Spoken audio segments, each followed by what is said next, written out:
Olá, vamos dar uma olhada nesse aparelho de som?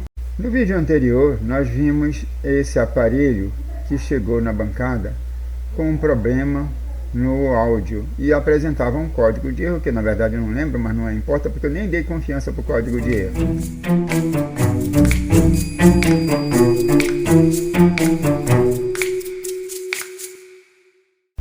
Logo para começar, dava a impressão de que não seria nada muito complexo, até porque de cara fui logo encontrando os capacitores tufados, tanto aqui na placa principal quanto na placa de fonte.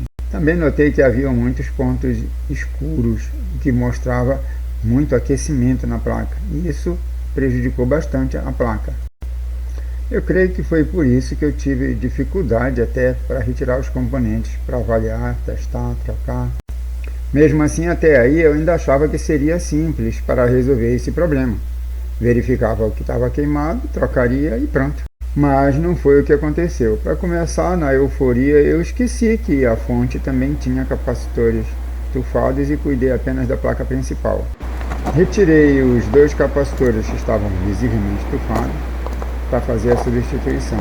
Eu peguei aqui o esquema elétrico e aqui tem uma parte que mostra desde da fonte. Vamos fazer uma rápida análise sobre isso. Aqui ele mostra justamente é um circuito integrado, na verdade, né? Que é um transistor grande, Switching Power Supply Control, que é um controle de potência do chaveamento, né? Então ele aqui é aplicado diretamente aqui, ó. E vem da onde? Vem daqui, ó. Vamos subir. Que vem justamente do retificador, que vem diretamente da corrente alternada. Aqui ele está chamando de subtransformer. Esse transformador aqui ele está chamando de subtransformer. E esse outro aqui de baixo, main transformer, main principal, tá? Então, transformador principal. E mesmo além de estar indo para lá, subindo para o subtransformer, também está vindo para cá, para o transformador principal. E já vindo com o chaveamento, né? Então aqui ele sai, através desses diodos, aí aqui você vê os dois retificadores saindo para o fornecimento dos 35 volts, né? 35 volts aparece aqui, 35 volts, positivo e negativo, e dá definido aqui pela posição do diodo, tá? E aqui a tensão menor. Esse daqui é o fornecimento de 16 volts e aqui o fornecimento de 35, positivo e negativo, né? Essa é a característica justamente dessa fonte, que é a fonte simétrica. E aqui ele indica saindo e tal.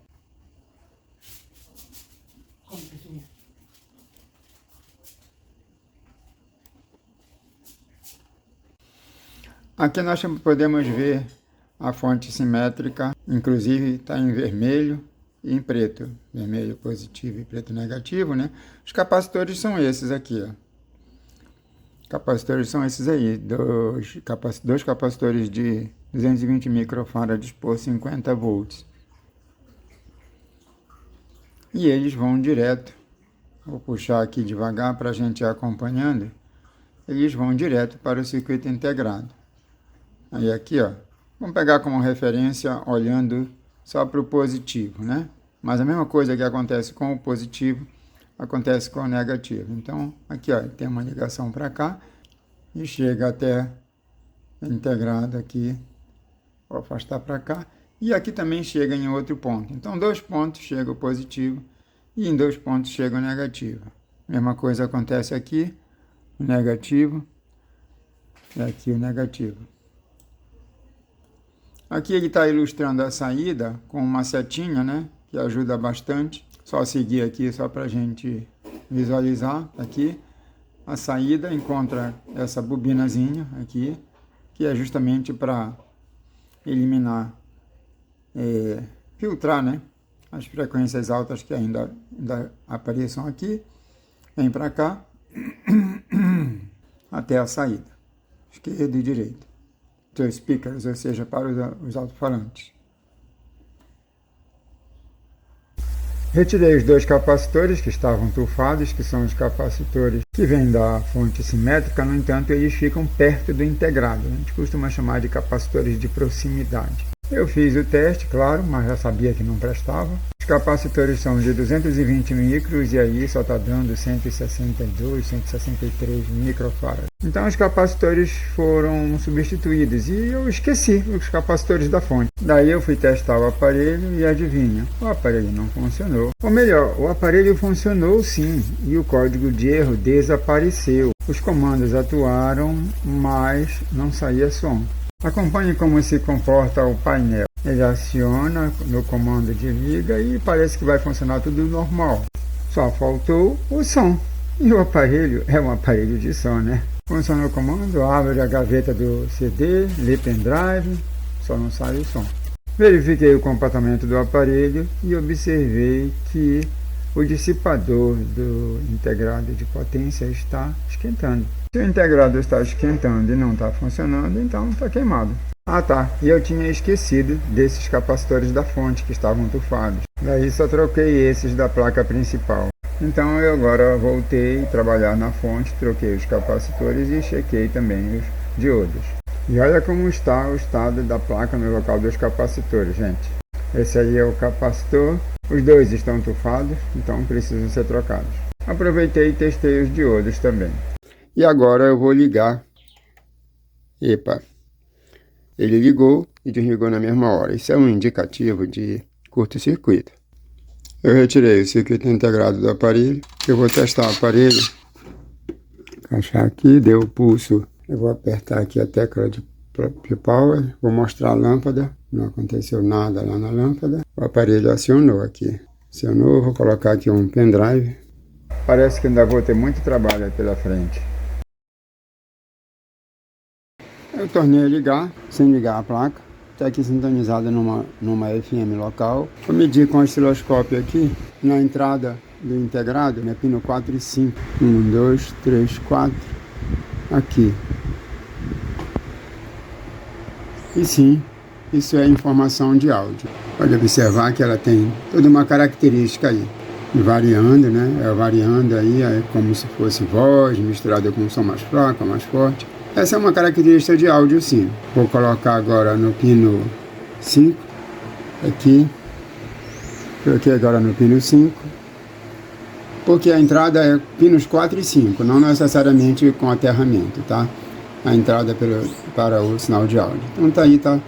Existe a presença de áudio aqui, né? Isso com o rádio sintonizado, tá? Eu preferia perceber que estaria tudo normal já funcionando, mas eu não vejo lá que está tocando. E aí eu estou verificando aqui nas entradas do integrado para ver se tem alguma informação de áudio. Não tem não. Então aqui e aqui 4 e 5, pinos 4 e 5, são os pinos 4 e 5, são os pinos da entrada. E não tem sinal de áudio não. Então, na realidade, eu teria que analisar um pouco para ver se é a falta. No outro canal é 8, 9, deixa eu conferir aqui. Acho que é isso aqui. 1, 2, 3, 4, 5, 6, 7, 8. Esse aqui. 8 e 9 do outro lado. Mas não tem não. Não tem sinal de áudio. Tá o USB ligado lá. Realmente não deu sinal de que leu o seu USB. Só está dizendo que está conectado ao USB. Então, estou preocupado que haja mais algum problema. E se houver, vai ser bem delicado. Essa verificação serve para eu ficar mais tranquilo na hora de colocar o integrado. Não foi muito fácil tirar esse circuito integrado. A placa é delicada. Acabei danificando um pouquinho algumas trilhas. Vou ter um trabalho ainda para recuperar isso daí. Nada que a gente não possa resolver. Vai ser resolvido. O certo é que deveria ter tido mais critério, mais cuidado. E a placa também já talvez tivesse ressecada e não foi... Na verdade, eu não submetia nenhum esforço, mas mesmo assim soltou alguma coisinha lá, que eu vou ter um trabalhozinho para recolocar o integrado novo.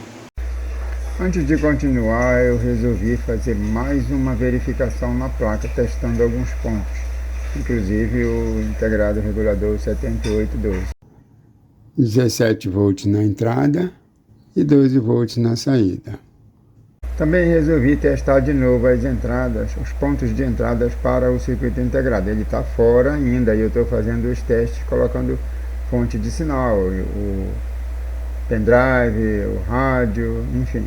E aí parece que houve sim alguma falha na medição ou algum mau contato aqui ou ali. Certo é que tem informação sim. Na verdade, o aparelho está um pouco duvidoso. Eu estou um pouco preocupado com a placa impressa propriamente dito. Eu já vi no passado algumas situações bem chatas, bem complicadas, com defeitos na própria placa impressa, defeitos que ficam praticamente invisíveis para nós.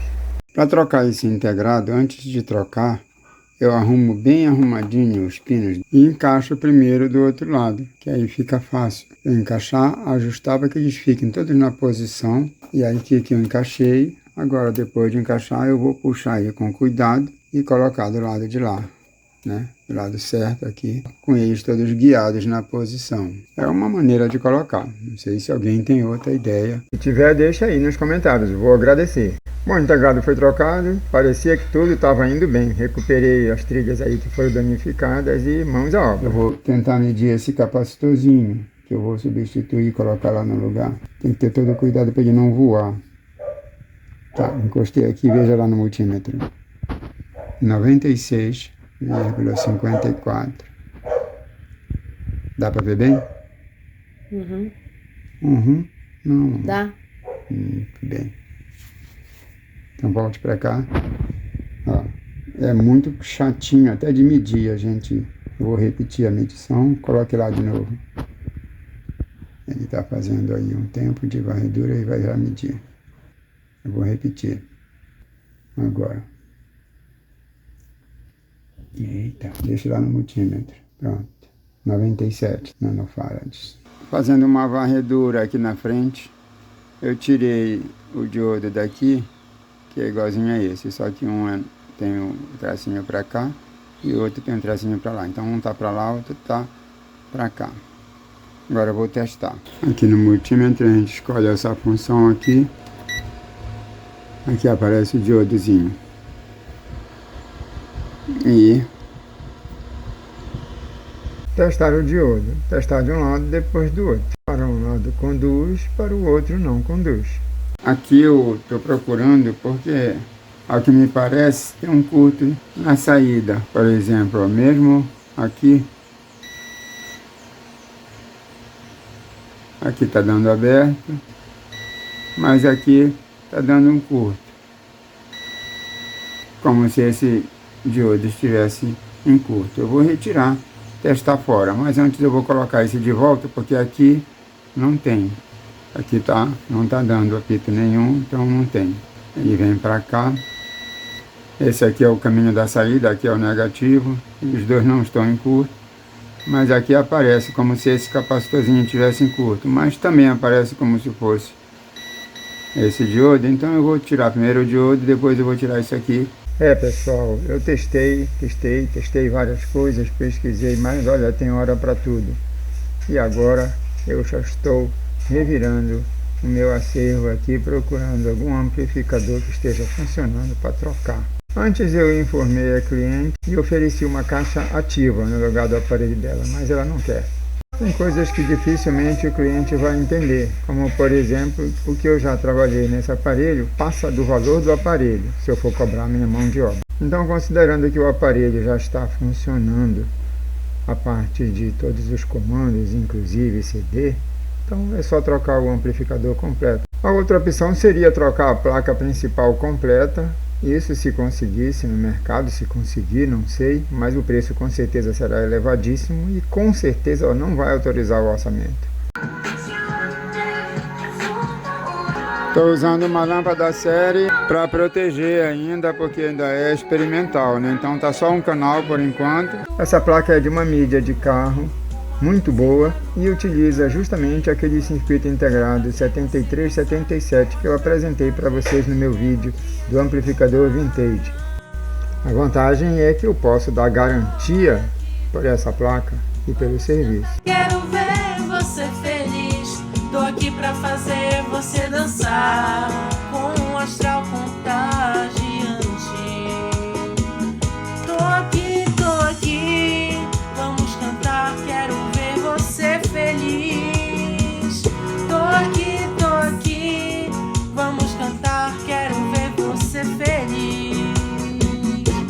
Tô aqui, com a música no ar. Tô aqui, pra fazer você dançar com um astral contagiante. Eu retirei o conector porque é muito grande e tem muitos fios, não vai precisar de tudo. O amplificador que eu escolhi não suporta a tensão gerada no aparelho, que é de 35 volts, além do que é uma tensão de 35 positivo mais 35 negativo, uma fonte simétrica. Então eu vou deixar ele completamente independente do aparelho, utilizando um transformador e utilizando um retificador em separado, apenas comandado pela fonte do aparelho. Para isso eu utilizei essa placa impressa que já vem com os furinhos e já vem com os desenhozinhos padronizados. É uma maneira de fazer uma placa rápida, sem precisar revelações. Montei um retificador simples, utilizando peças do meu acervo. Ajustei o capacitor de filtro utilizando o osciloscópio. Optei por usar 2 capacitores com uma bobina intermediária, até bom para controle de corrente. Observe que para fazer os testes eu utilizo a lâmpada série. E essas lâmpadas de motocicleta são bem adequadas para o trabalho, já que são de 12 volts. Também eu utilizo como carga, para ajustar a linearidade da corrente contínua. Eu vou aproveitar para medir aqui a capacidade de corrente, ligada ainda na lâmpada série. Vou ligar aqui em série, acender as 2 lâmpadas em paralelo, e a corrente que está sendo consumida aqui no alcance de 20 amperes é 0,8 amperes, 0,82 amperes, ou seja, quase 1 ampere de consumo com as 2 lâmpadas em paralelo aqui e ainda ligado na lâmpada série, que no momento está acendendo com um brilho bom. Vou verificar a tensão.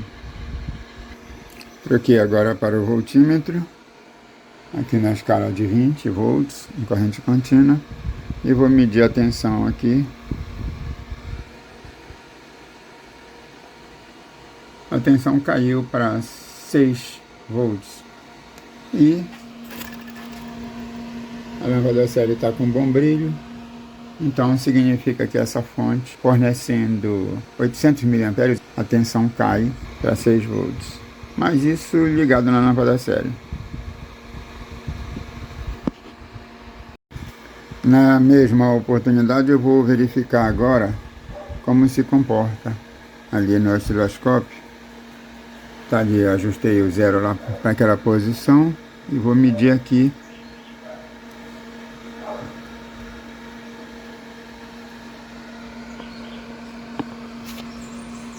Aqui a ondulação existe, mas a tensão está lá. Essa ondulação aí voltou justamente com maior consumo, né?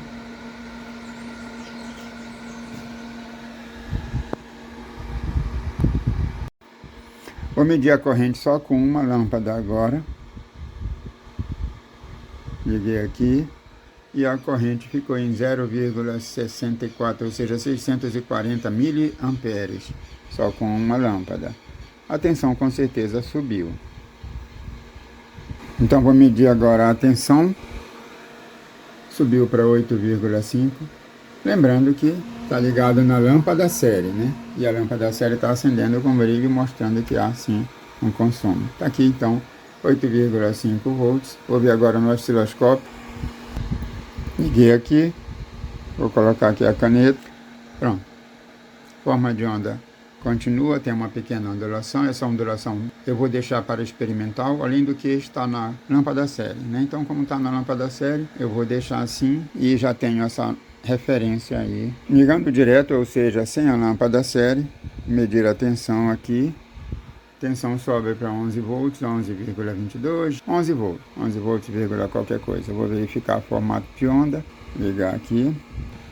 Pronto, o formato da onda continua igual, no entanto, claro, a tensão subiu lá no osciloscópio também, né? Então, o osciloscópio mostra 12,3 volts. É de pico, né? Por causa do pico da ondinha aí. Então aqui nós temos a revisão, nós temos aqui a medição do multímetro mostrando 11 volts, 11,21, mas o osciloscópio mostra com mais precisão, mostra os picozinhos em 12 volts. Já é uma referência boa para o que eu estou trabalhando. E enfim, para medir a corrente, vou ligar aqui agora, acender a lâmpada, 0,73, ou seja, 730 miliamperes. Já com os 12 volts de picozinho, 11,20 volts no multímetro. Temos essa referência agora. Ao final vai ser isso que eu vou utilizar. Pelo menos por enquanto está me parecendo bem satisfatório para o meu propósito. 720 miliamperes com 12 volts nominal. Pronto, o aparelho já está funcionando. Eu vou agora cuidar de detalhes. Primeiro, é importante que o aparelho tenha condições de acionar o standby do amplificador. E isso acontece aqui no pino 7. Vou precisar de 12 volts que seja ligado e desligado na função de Power On e Power Off. Então eu retirei da saída do 7812. Acrescentei esse relé para fazer o chaveamento a partir do 7812 e ligar o standby.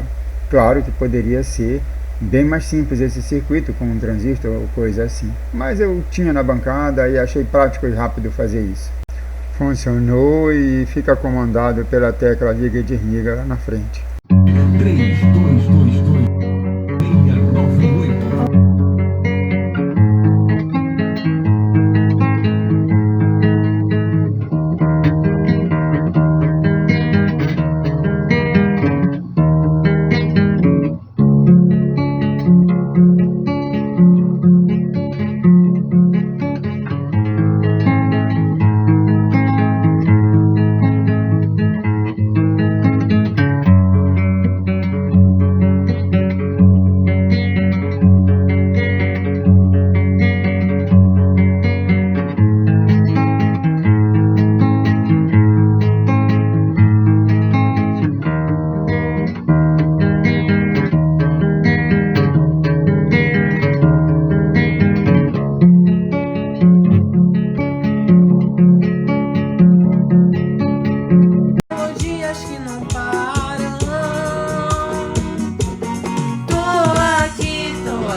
Vamos cantar, quero ver você feliz. Tô aqui pra fazer você dançar com o astral contagiante. Tô aqui, vamos cantar, quero ver você feliz. Tô aqui, vamos cantar, quero ver você feliz. Então tá, o aparelho está funcionando, mas eu lembrei que a dona desse aparelho é uma senhora de mais de 80 anos. Só que ela ouve o aparelho o dia inteiro, fica ligado o dia inteiro esse aparelho, e isso, claro, exige do aparelho que ele funcione numa temperatura mais ou menos quente. Então eu resolvi também acrescentar um regulador de tensão específico para o amplificador, para que não aconteça com flutuações e ele acabar queimando. E outra, não precisa de potência, na verdade, como acabei de citar, ela é uma senhora idosa, então ela não deve ouvir, provavelmente, não deve escutar esse aparelho com volume muito alto. É mais adequado à constância e o fato de que ele tenha a qualidade do áudio. Então, vamos lá. Acrescentei esse transistor com um Zener para regular a tensão. Troquei o relé por um outro modelo por causa do espaço na placa. Sempre lembrando que tudo que eu estou fazendo, estou utilizando peças do acervo. E de novo, esse trabalho não vale a pena financeiramente. Só o que há de positivo aqui é que eu estou produzindo esse vídeo. Eu espero que eu esteja contribuindo com alguns colegas que queiram fazer atividades dessa categoria na bancada e estejam cientes de que toma tempo, dá trabalho Normalmente o cliente nem vai reconhecer seu esforço e você tem que ter segurança do que fez, porque é obrigado a dar garantia de serviço. E por falar em garantia, é importante esclarecer bem ao cliente que a garantia só existe se ninguém mexer no aparelho, se não for violado. Eu deixei o aparelho por muito tempo funcionando aberto na bancada e depois fechado também. Deixei bastante tempo funcionando para testar exaustivamente o aparelho. Tô aqui, vamos cantar, quero ver você feliz. Tô aqui, vamos cantar, quero ver você feliz. Essa música é do meu sobrinho Alan Cauê e eu tenho autorização para publicá-la. Você que ficou até agora, obrigado por ter assistido meu vídeo. E não se esqueça, curta, comente, compartilhe. E se ainda não é inscrito, se inscreva no nosso canal, assim você ajuda a fortalecer.